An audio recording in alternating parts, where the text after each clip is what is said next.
Rends-moi ce qui m'appartient, suivez l'histoire de Aïcha partie 1. Dans une ville africaine vivent deux sœurs, Aïcha et Fatoumata, deux sœurs qui s'entendent particulièrement bien. Tout le monde les connaît pour leur gentillesse, leur respect et surtout leur loyauté l'une envers l'autre. Aïcha l'aînée a 22 ans. Brillante, sérieuse, elle est en deuxième année d'université. Elle travaille dur pour réussir sa vie. Mais un jour, alors qu'elle rentre de l'école, elle aperçoit une très belle voiture noire garée devant elle. Un homme élégant en sort. « Bonjour jolie demoiselle, j'aimerais bien faire votre connaissance. » Aïcha hésite, elle observe l'homme, il est beau, bien habillé, souriant, et sa voiture est impressionnante. Elle se dit, après tout, il ne veut que faire connaissance, ce n'est pas un crime. Elle s'approche, l'homme tend la main et dit « Je m'appelle Cédric, et toi, comment tu t'appelles ?»« Aïcha » répond-elle timidement avec un léger sourire. Ensuite, Cédric lui dit « Aïcha, laisse-moi t'inviter au restaurant ce soir. » Elle hésite un instant, puis accepte. Le soir même, ils se retrouvent dans un beau restaurant. L'ambiance est agréable, la discussion fluide, tout se passe merveilleusement bien. Elle rentre chez elle avec un grand sourire, elle vient peut-être de rencontrer l'homme de sa vie. En quelques semaines, ils se voient tous les jours. Aïcha tombe rapidement amoureuse, car Cédric est attentionné et généreux, et lui donne souvent de l'argent. Elle se sent aimée, valorisée et spéciale. Un mois plus tard, Aïcha découvre qu'elle est enceinte. C'est vrai que je suis encore une étudiante, mais ce n'est pas comme si j'étais enceinte d'un vaurien. Cédric est riche, beau, intelligent, il va m'épouser. Ce bébé, c'est une bénédiction, je serai fier de l'annoncer.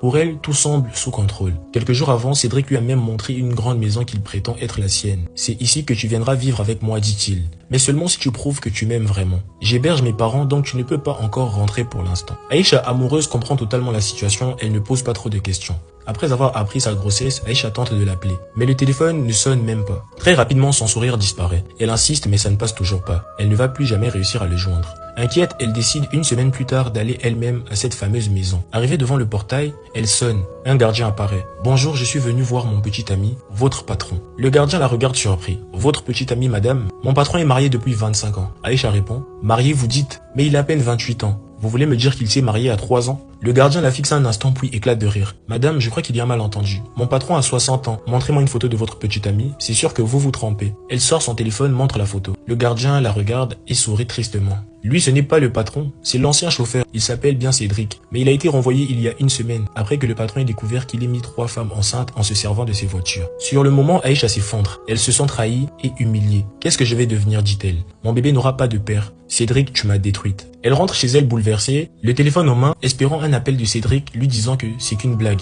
Après plusieurs jours de pleurs et de réflexion, elle prend la triste décision d'avorter. Le lendemain matin très tôt, elle se rend dans une clinique. Mais après quelques examens, le médecin secoue la tête. « Je suis désolé mademoiselle, votre grossesse est à risque. Si vous tentez un avortement, vous risquerez de mourir vous-même. » Aïcha sort de la clinique en larmes, son monde s'écroule. Comment je vais faire? Comment annoncer à mes parents une grossesse sans père? Je suis foutu. Lorsqu'elle rentre à la maison, elle découvre une petite fête. Sa sœur Fatoumata vient de se fiancer. L'homme de sa vie est venu la demander en mariage. Elle avait tellement la tête dans ses problèmes qu'elle n'avait rien remarqué du tout. Tout le monde rayonne de joie. Leur mère ne cesse de dire, fièrement à qui veut l'entendre, ma fille va épouser un homme riche, beau, éduqué. Quelle fierté. Pour Aïcha, c'est une double peine. Sa petite sœur va quitter la maison avec honneur et elle restera là avec honte. Elle décide de se taire, de laisser Fatoumata vivre son bonheur. 2 mois passent. Fatoumata s'installe avec son mari, les parents sont aux anges. Mais le ventre d'Aïcha commence à se voir. Elle ne peut plus cacher la vérité. Un soir, elle fait asseoir ses parents en tremblant et leur raconte tout, du début jusqu'à la fin. Sa mère se lève furieuse. Tu n'es qu'une idiote. Tu nous as couvert de honte, une grossesse sans père, sous notre toit. Tu n'es qu'une déception totale. À partir de ce jour, Aïcha devient la cible des insultes quotidiennes de sa mère, la comparant sans cesse à sa petite sœur. Regarde Fatoumata, elle au moins, elle nous a fait honneur. Aïcha ne dit jamais rien, elle souffre en silence. Les mois passent, elle donne naissance à un petit garçon. Mais ce jour-là, personne n'est là à l'hôpital avec elle. Juste quelques messages de Fatoumata qui tente de la soutenir depuis Londres, où elle est partie avec son mari en vacances. Aïcha regarde son bébé avec des larmes de colère. Tu as détruit ma vie. J'étais bien, je faisais mes études. J'avais un avenir et maintenant, qui voudra de moi? Qui va m'épouser avec un enfant sans père?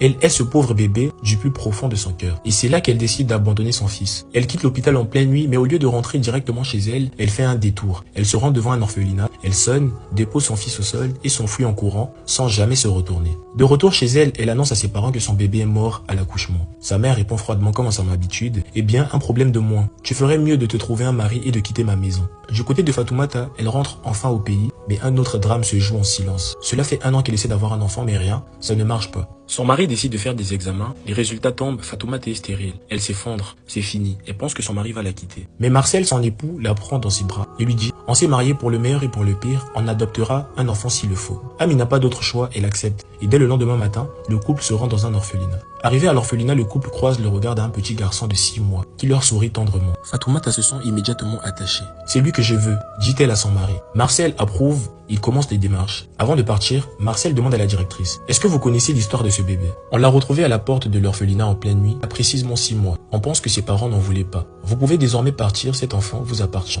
Partez sans crainte. Sans le savoir, Fatoumata vient d'adopter le fils de sa propre sœur. Elle aime déjà tellement, c'est son rêve qui devient réalité. Aïcha de son côté recommence les cours. Elle a complètement oublié son fils et son existence. Mais un jour en sortant de l'école, elle voit quelque chose qui va tout changer. Elle s'approche quand soudain la suite dans la partie 2.